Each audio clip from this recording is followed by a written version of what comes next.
Eh si Cyrus the Great daw yun, mga wakas ng lupa yon ang nakalagay sa mga wakas ng lupa.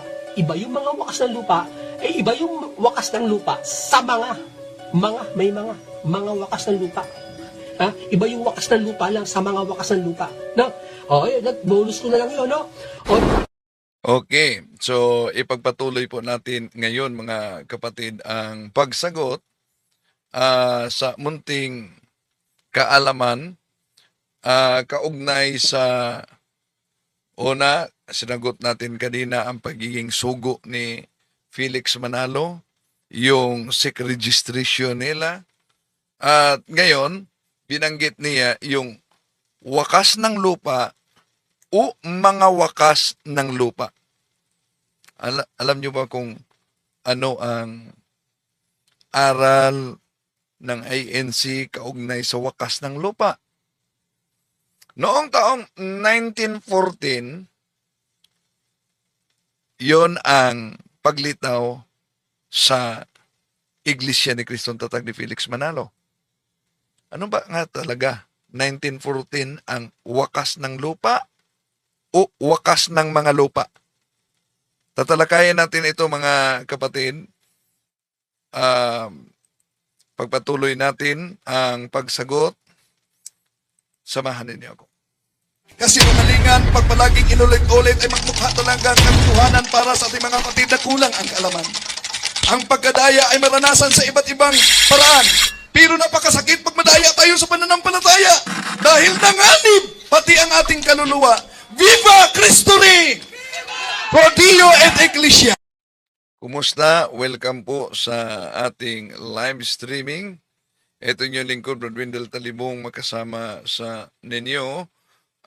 Bago tayo papasok sa punto por punto, inaniyahan din natin ang ating mga suking taga-subaybay. Huwag kalimutan na pindutin ang like sa ating live at huwag kalimutang mag-subscribe kung bago ka lang at pindutin ang bell button para updated kayo mag-comment at i-share ninyo. Welcome po sa lahat. Sabay na naka-live tayo ngayon sa Pananampalataya at Katuwiran Facebook page at sa ating Pananampalataya at Katuwiran YouTube channel para pagpatuloy natin sa pagsagot kaugnay sa pahayag ng munting kaalaman channel na isang kaanib sa Iglesia ni Cristo. Ang sabi niya, eh si Cyrus the Great daw yun, mga wakas ng lupa yon ang nakalagay sa mga wakas ng lupa. Iba yung mga wakas ng lupa, eh iba yung wakas ng lupa sa may mga wakas ng lupa. Ha? Iba yung wakas ng lupa lang sa mga wakas ng lupa. No? O, bonus ko na lang yun, no? O, yun talaga ang opisyal nila na aral, no?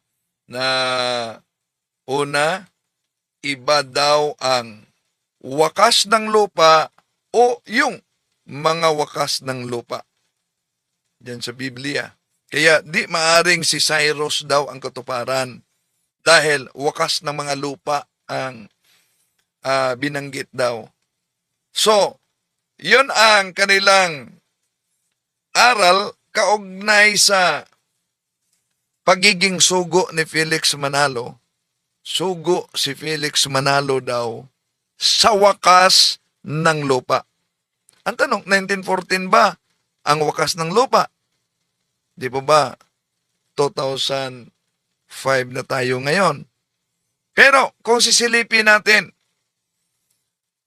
ayon sa aral ni Eranio Manalo, may pagkakaiba daw tulad sa binanggit ng munting kaalaman, may pagkakaiba daw ang ekspresyong wakas ng lupa at mga wakas ng lupa. Sa kanilang opisyal na aral, ito po, mga sandali. Mga pangunahing doktrina, ito ang mabasa natin mga kapatid. Ito, magkasing kahulugan ba ang wakas ng lupa at mga wakas ng lupa? Hindi.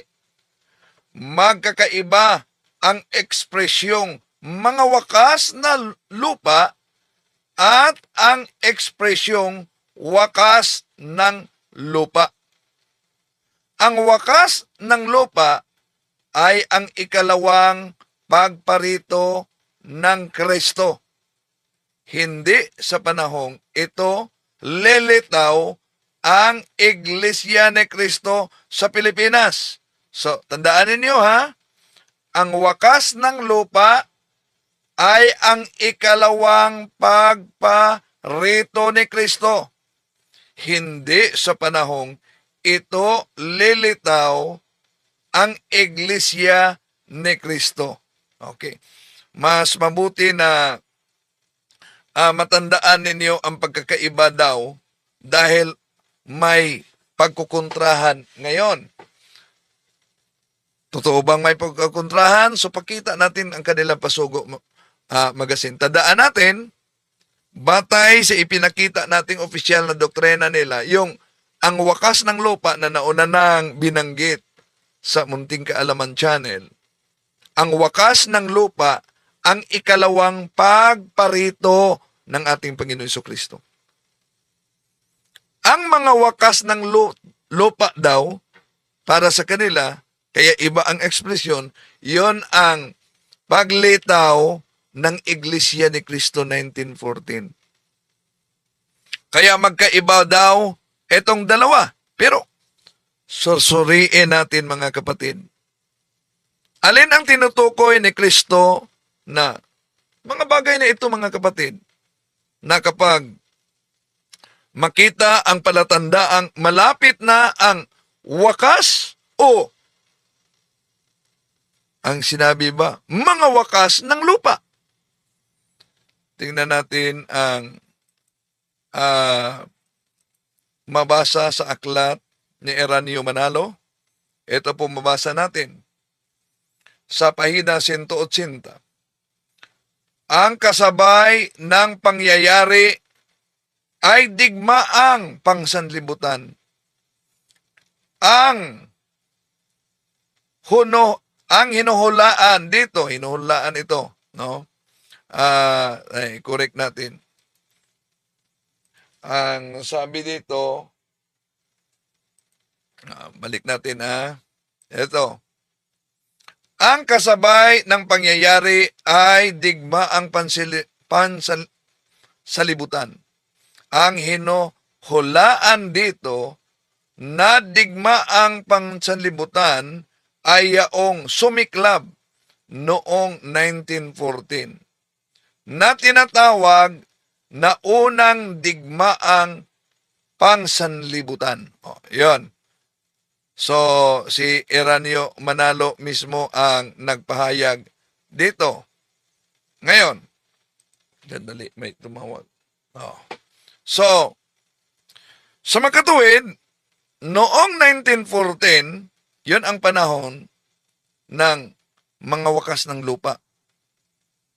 Ito ang itinakda daw sa hula.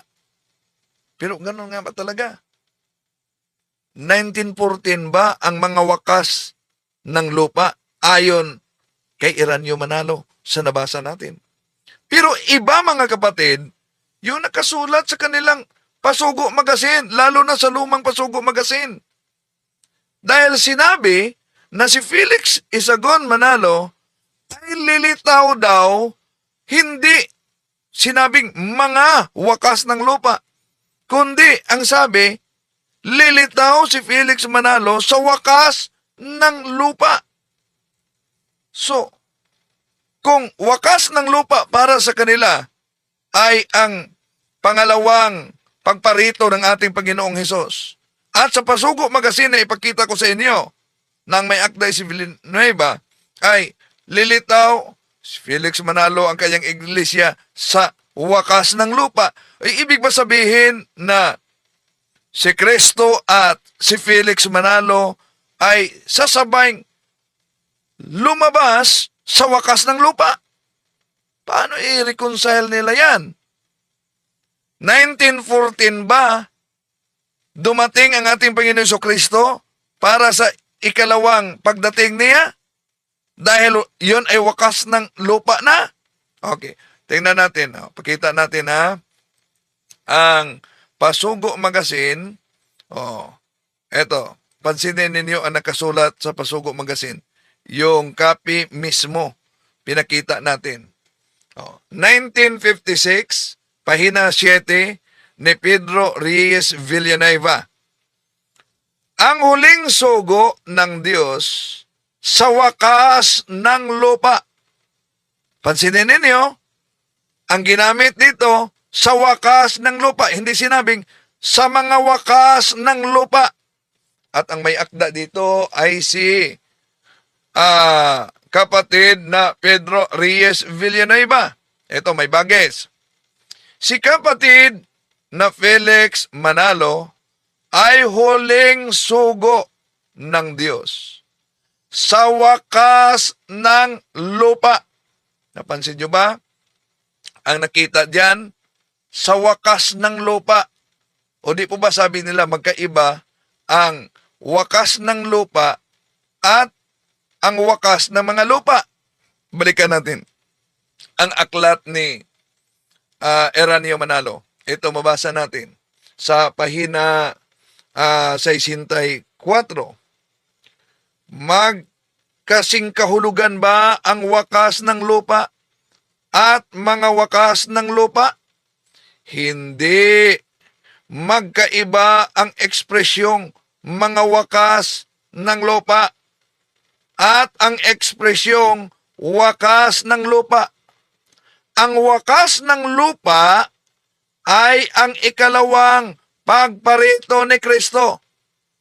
Hindi sa panahong ito lilitaw ang Iglesia ni Kristo sa Pilipinas. So, malinaw na ang wakas ng lupa para sa kanila, ikalawang pagparito ng ating Panginoong Jesucristo. Pero, ang mga wakas ng lupa umano, di ba ba? Ay ang paglitaw sa Iglesia ni Kristo. Pero kung tingnan natin ang Pasugo Magazine nila mismo, balik natin, Pasugo Magazine. Di po ba? Kontradiksyon na dahil nagiging huling sugo ng Diyos daw si Felix Manalo ayon kay Pedro Reyes Villanueva sa wakas ng lupa. Hindi sa mga wakas ng lupa ang inalagay dito. At tandaan natin, ang wakas ng lupa para sa Iglesia ni Kristo, ito ang ikalawang pagbalik ng ating Panginoon Jesucristo. At ito pa ang pahayag ni Villanueva. Si kapatid na Felix Manalo ay huling sugo ng Diyos sa wakas ng lupa. Hindi binanggit dito sa mga wakas ng lupa. O napansin nyo ba ang kontrahan mismo sa naturang aral nila? Okay. Puntahan naman natin yung sinabing, hindi talaga si Cyrus ang binanggit daw. Malinaw naman ang binasa natin mga kapatid. No? Na kahit ang Biblia na letra por letra, tumutukoy talaga ni Haring Zero, si King Cyrus of Persia. Dahil alam natin na ang konteksto kasi, merong matinding pag-alipin sa bayan ng Israel. At dahil diyan, may pangako ang Diyos para sa kanyang bayan, kung saan sinabi ng Diyos, huwag kayong matakot, sapagkat ako'y kasama ninyo.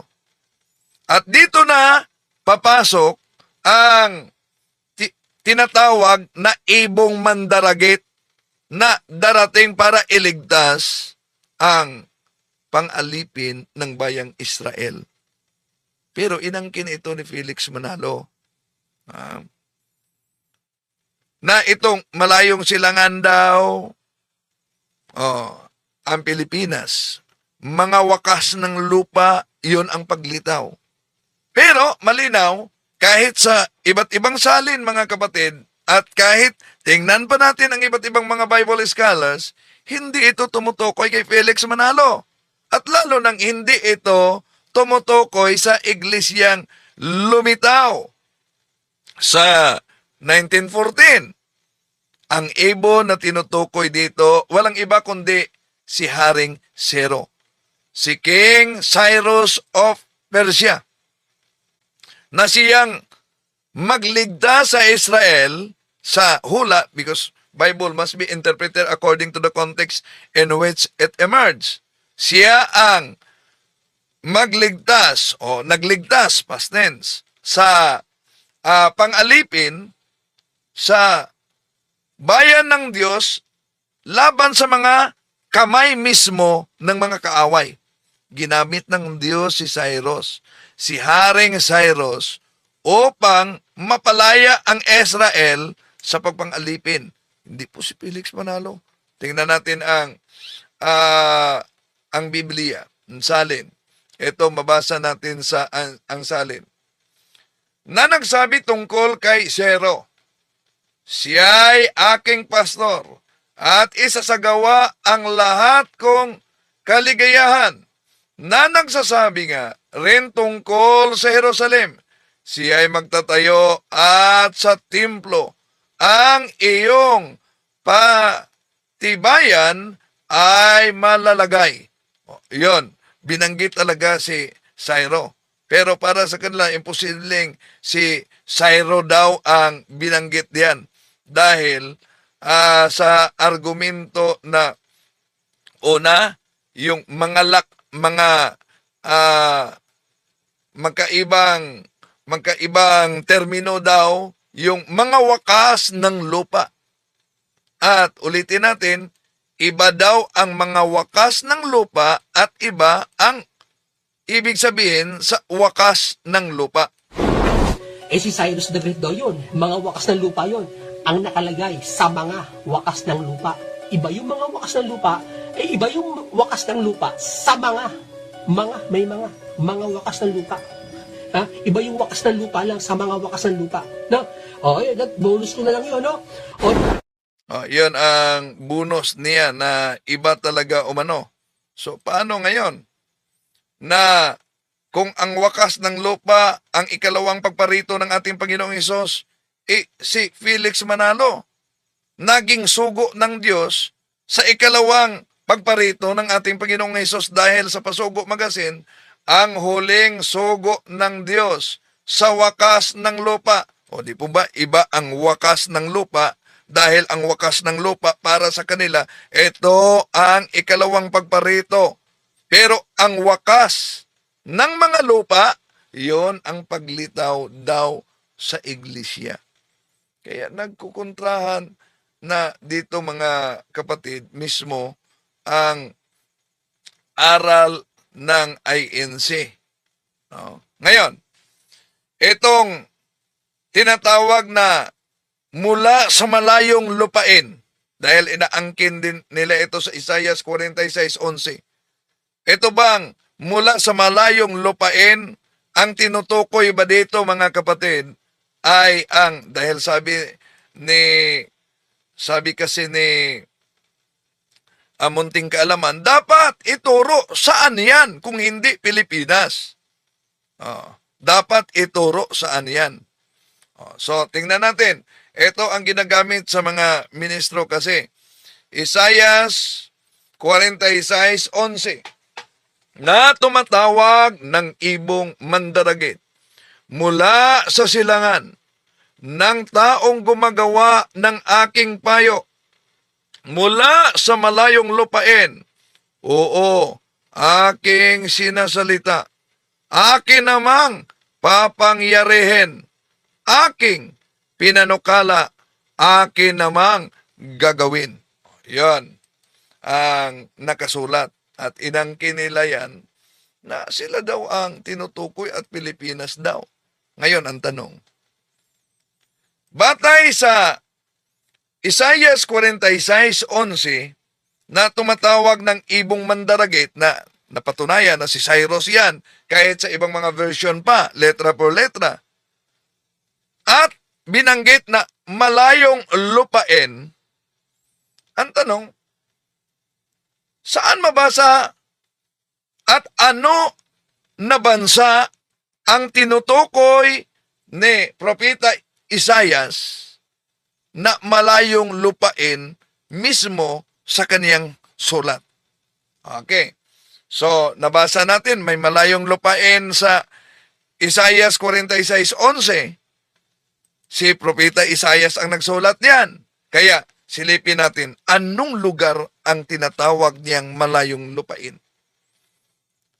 Isaias 39:3. Ito ang mabasa natin, mga mahal na kapatid. Nang magkagayoy, dumating si Isaias na propeta sa haring Sikiyas at nagsabi sa kanya, anong sinabi ng mga lalaking ito? At saan nanggaling na nagsiparito sila sa iyo? At sinabi ni Sikiyas, sila'y nagsiparito sa akin mula sa malayong lupain sa Babylonia. O, see? Ano daw ang malayong lupain? Batay sa sulat ni Propeta Isaias, Pilipinas ba? Sa Babylonia. Yun ang konteksto. Ang dali lamang ang kinindi po ba? Napakalinaw na ang malayong lupain na binanggit sa sulat ni Propeta Isaias diyan sa Biblia ay Babylonia, hindi po Pilipinas.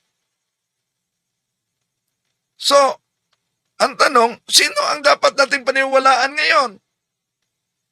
Ito po bang mga ministro ni Felix Manalo o ito po bang Munting Kaalaman Channel? O si Propeta Isaias na nagsulat sa Isaias Kapitulo 39, versikulo 3, na ang Babylonia ay tinatawag na malayong lupain. Ang punto ko, mga kapatid, na gusto kong ipahiwatig sa inyo, sa mga kapatid natin na kasalukuyang nag-aaral at naghahanap sa katotohanan. Una, dahil si Propeta Isaias ang nagsulat sa lugar na tinatawag niyang silangan, yung tinatawag niya na malayong lupain, yung tinatawag na mga pulo sa dagat. Kaya, dahil si Propeta Isaias ang nagsulat niyan, dapat si Propeta Isaias din ang magturo kung saan ang naturang mga lugar. Ito ba'y Pilipinas? Di mo ba? Ngayon, sa Isaias, Kapitulo 24, versikulo 15, yun ang binanggit kasi diyan na yung silangan at mga pulo ng dagat. Kung tingnan natin ang nakasulat, ito ang mabasa natin, mga kapatid. Isaias 24:15. Kaya't luwalhatiin ninyo ang Panginoon sa silanganan, sa makatuwid, bagay ang pangalan ng Panginoon, ang Diyos ng Israel, sa mga pulo ng dagat.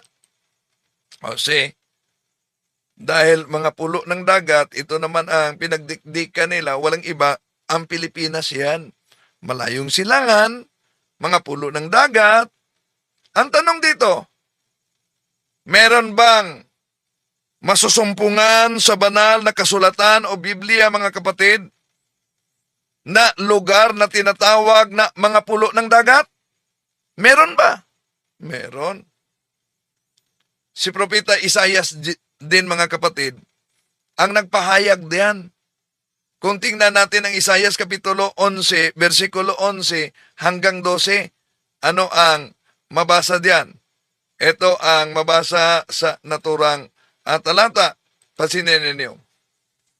At mangyari sa araw na yaon, na ilalapag ng Panginoon uli ang kaniyang kamay, na ikalawa upang mabawi ang nalalabi sa kaniyang bayan, na nalalabi mula sa Asera, at mula sa Ehipto, at mula sa Patros, at mula sa Kos, at mula sa Elam, at mula sa Sinar, at mula sa Amoth, at mula sa mga pulo ng dagat.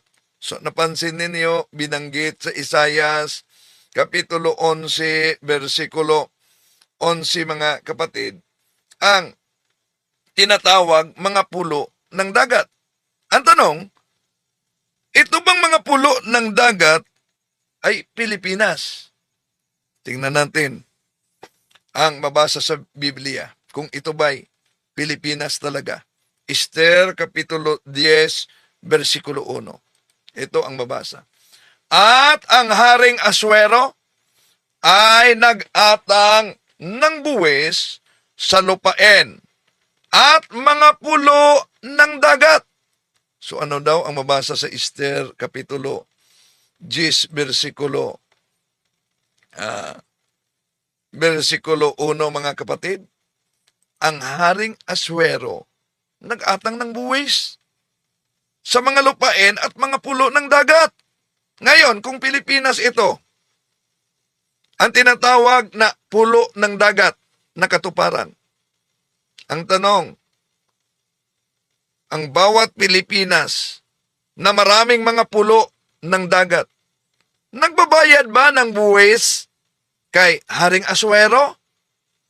Meron bang kasaysayan sa ating bansa na nangungulikta at nasakop tayo, nangungulikta ng buwis si Haring Aswero dahil nasakop ni Haring Aswero ang bansang Pilipinas? Oh, wala tayong mabasa diyan mga kapatid. So, yaon bang malayong lupain na binanggit ni Propeta Isaias sa Isaias 40:11? Saan naman mababasa at aling bansa ang tinutukoy diyan? Ito ba'y tumutukoy sa Pilipinas mga kapatid? Tingnan natin ang Isaias Kapitulo 39, versikulo 3. Balikan natin pagbasa. Nang magkagayoy dumating si Isaias na propeta sa Haring Ezekias at nagsabi sa kanya, anong sinabi ng mga lalaking ito at saan nanggaling na nagsiparito sila sa iyo? At sinabi ni Ezekias, sila'y nagsiparito sa akin mula sa malayong lupain. At kung ituloy, ang malayong lupain mula sa Babylonia. So, malinaw mga kapatid na ang malayong lupain ay ang Babylonia. So, yun. Napakalayo. Ang dali lang na mag-claim, di po ba? Ang daling mag-claim. Dahil halos lahat ng mga siktang tatag ng tao ay puro nag-aangkinan. Pero kaya magmasid tayong mabuti, mga mahal na kapatid. Kilalanin natin mabuti. At ito ang pahayag pa niya. Magandang araw sa inyo mga kapatid sa Iglesia ni Cristo. Ito po yung ikalawang bahagi natin na sinasabi natin na kung bakit na matapos na ang issue dun sa Iglesia ni Manalo kung bakit tawag daw, no? Pinalilitaw kasi nitong si Brother Del na lang ulit, no, Iglesia ni Manalo daw talaga ang tawag, hindi daw talaga Iglesia ni Cristo. No, tayo naman kasi narehistro sa SEC at talagang pangalan pa ng natin, Iglesia ni Cristo, at may katuparan pa ng hula. Oh, yun. Katuparan daw sila ng hula, pero malinaw na isang pag-aangkin lamang sa mga hula. At totoo naman na narehistro sila talaga sa Securities and Exchange Commission, no? At ito'y binasa pa niya na ito, mga kapatid. No, ang ano ko lang sa kanya kay dito kay Brother Del, alam naman niya kung sino yung tinutukoy. Kasi inano niya ako binidyo niya ako parang dinidebunk niya ako na ako daw ay mali. No? Hindi po ako ano yung mali kasi ako ito paranaw ko sa Iglesia ni Cristo. Kaya nga ako po umaanib at nakaanib na. Kung gusto mo po ng isang formal na pakikinig, punta po kayo sa Iglesia ni Cristo. Pero ako po, ito po isang pananaw ko at nakikita ko at talagang matagal na rin ako nagbibiblia at gusto ko talaga aral ng Iglesia ni Cristo. Hindi lang dahil sa sila ay magagaling sa talata, kundi nakita ko talaga at naramdaman ko na ito ang tunay na may kaisahan, may talagang maramdaman mo yung kapangyarihan ng Espiritu Santo, yung Oh, yun. Sapat na bang batayan ang damdamin lang na dahil naramdaman mo na parang may Espiritu Santo, dahil naramdaman mo na may kaisahan, yun din ang damdamin ng iba't ibang mga sikta, kahit sa mga balik Islam o mga Muslim na umanib sa naturang sikta, at kahit sa mga miyembro ni Eliseo Soriano at kay Pastor Apollo Kibuloy, di po ba? paglingap sa iyo na talaga ang Iglesia ni Cristo ay pararamdam sa iyo, hindi lang sa mga kapatiran, magi ang mga pagsamba ay napaka Anong kabuluhan sa napakagandang templo at napakadisiplinado, pero ang katotohanan ay tatag naman ng tao, di ba? napaka talaga maluwalhati. Talaga maramdaman mo yung mga doon pa lang sa pagsamba, pagpasok mo pa ng kapila, ramdam na ramdam mo na, no? O ngayon, sinabi niya Iglesia ni Manalo. Ito nga, ginamit niya yung sabi daw, ang tatag daw ni Capelis. May ginamit pa siyang ito, papakita ko sa inyo, no? Ginamit niya tong papel na to, itong sabi nakalagay dito, babasahin ko.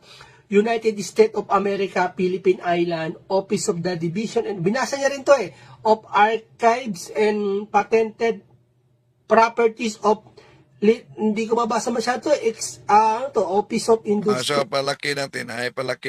Ito, ang binasa natin, mga kapatid. No?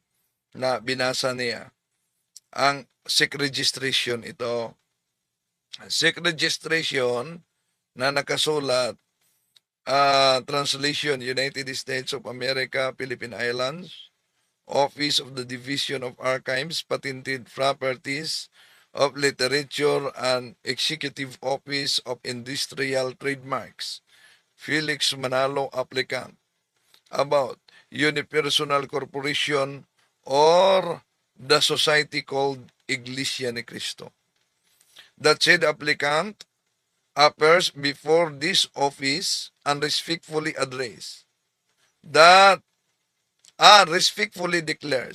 that said applicant is the founder and present head of the society named Iglesia ni Cristo and desires to convert said society into a unipersonal corporation. Yon ang registration nila. Tuloy natin. Industrial Trademarks. Literate. Basta ito lang. Ito yung rehistro ni Kapalagi doon, Felix Manalo, applicant. No, binasa niya kasi dito. Napakalitan naman sa dito ito yung pagkakarehistro ng Iglesia ni Cristo. No? Ito yung